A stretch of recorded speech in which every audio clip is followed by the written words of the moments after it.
안녕하세요. 강수인지학습센터 강영리 센터장입니다. 이번 영상에서는 느린 학습자 경계선지능 자녀를 어떻게 도울 것인가 두 번째 시간인데요. 학습 특성에 대한 이해와 오해라는 주제로 강의를 시작해 보도록 하겠습니다. 먼저 지난번에 우리 아이는 왜 이렇게 배우는 게 느릴까? 도와주고 싶은데 공부할 때 어떻게 가르치면 아이가 조금 더 잘 배울 수 있을까? 이런 고민들을 많이 하실 거예요. 이것은 부모님들 뿐만 아니라 선생님들도 마찬가지세요. 문제는 이 아이들이 예를 들어서 또래 학습을 쫓아가는데 반복하고 또 열심히 또 반복하고 보충 학습을 제공하고 이것도 물론 필요한 활동이긴 하지만 이 아이들이 배움에 있어서 어떤 기능적인 어려움이 있는지 어떤 특징이 있는지를 잘 이해하지 못하면 아이도 선생님도 부모님도 이 학습하는 시간에 많이 힘들고 또 괴로운 시간을 보내게 되는 문제가 발생하게 됩니다. 그래서 이런 부분에 대해서 좀 설명을 드릴 테니까요. 부모님들 그리고 선생님들께 좀 도움이 됐으면 좋겠습니다. 일단 모든 학습은 언어가 출발입니다. 언어는 단순히 어떤 말을 한다거나 듣는 그런 부분뿐만 아니라요.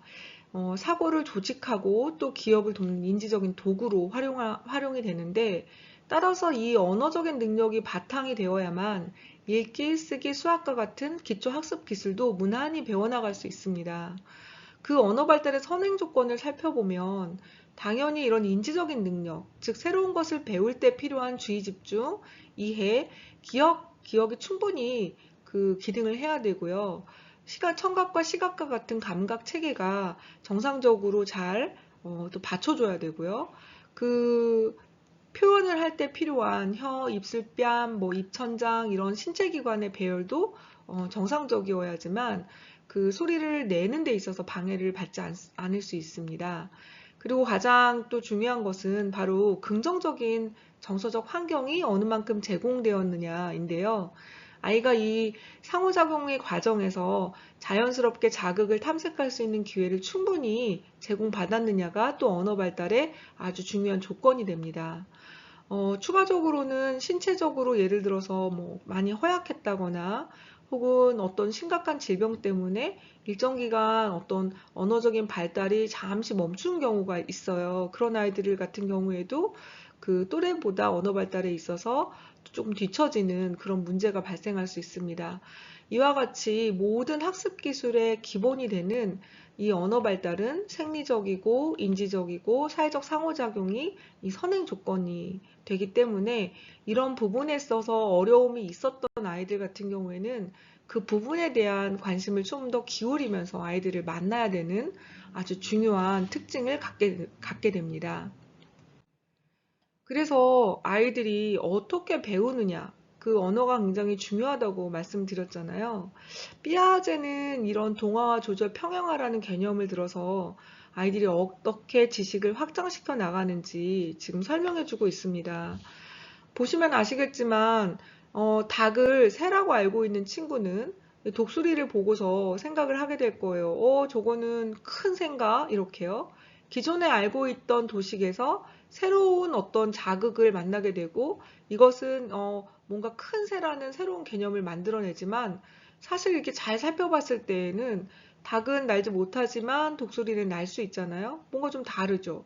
그래서 이게 다시 조절 단계에서 평형화, 닭도 새고 독수리도 새지만 날 수 있는 것과 날 수 없고 또 크기에 있어서 차이가 있구나라고 정보가 이렇게 평형화되는 과정이 새로운 지식이 습득되는 어떤 단계라고 설명을 하고 있습니다.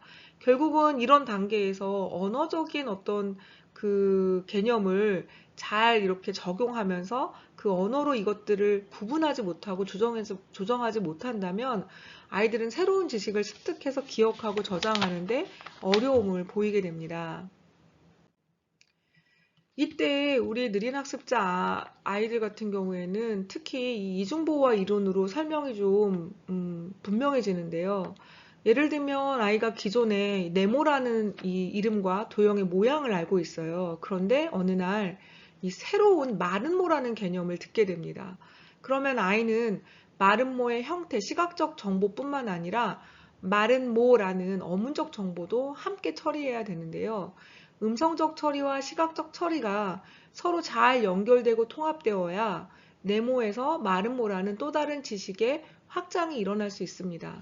하지만 이 느린 학습자 아이들의 경우, 우리 아이들의 경우는 뭔가 새로운 정보를 받아들일 때 시각적 처리와 음성적 처리가 연결과 통합이 필요하지만 이 연결과 통합이 잘 되지 않는 문제가 발생하는 할 때가 많아요. 그러다 보니까 연결과 통합 문제인데 이 연결과 통합에서 다소 시간과 그 다음에 좀 추가적인 설명과 그리고 충분한 이해가 형성되도록 해야 되는데 만약에 학습을 지도하시는 부모님과 선생님이 당연히 이걸 알겠지라고 생각하고 이건 당연히 연결과 통합은 당연한 거 아니야 라고 생각하신다면 거기에서부터 이제 더 많이 설명해 주시고 더 여러 번 설명해 주셔도 아이가 뭔가 자극 간의 연합과 연결과 통합에서의 어려움이 있을 때에는 잘 받아들여지지가 않습니다. 그리고 오류를 계속 발생시키고 잠깐 시간이 흐른 다음에는 또 완전히 잊어버리고 그래서 연결과 통합이 충분하게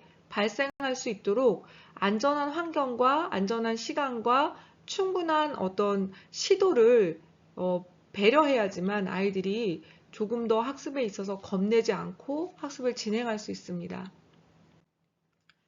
그래서 결국 아이들이 이 그림을 설명해 보라는 이런 문제에서도요, 여기에서 어떻게 설명해야 되는지, 이걸 몰라서가 아니라 이 그림에 나타나는 것들은 모두 알고 있겠죠. 뭐, 아기도 알고 있고, 사탕도 알고 있고, 또 저 엄마인지 뭐, 이 엄마가 뭐 들고 있는 컵도 다 볼 수 있거든요. 그런데 이게 어떤 식으로 언어화해서 표현해야 되는지 좀 아이들이 막막해요. 그래서 아이들이 이런 설명을 할 때 예를 들면 사탕, 커피 이렇게 단어로 설명하는 경우가 많고요.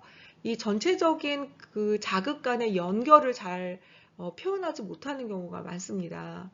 그리고 이 옆에 문제를 보시면 열쇠의 비밀번호를 순서대로 쓰세요라는 어떤 문제를 이해하지 못해요. 해독하지 못해요. 그럴 때 수라는 개념을 알고 있지만 여기 열쇠의 빈칸에 수를 쓰지 못하고요. 또 하나는 이 모든 걸 사실 열쇠의 비밀번호를 순서대로 쓰세요라는 말을 읽었고 3과 7과 9라는 숫자의 개념도 알고 있는데 저 화살표가 보여주는 어떤 지시를 충분히 확인하지 못해서 숫자를 거꾸로 쓴다거나 아니면 거기서 어떻게 써야 되는지 몰라서 한 칸에 3과 7과 9를 모두 쓰는 경우도 발생합니다.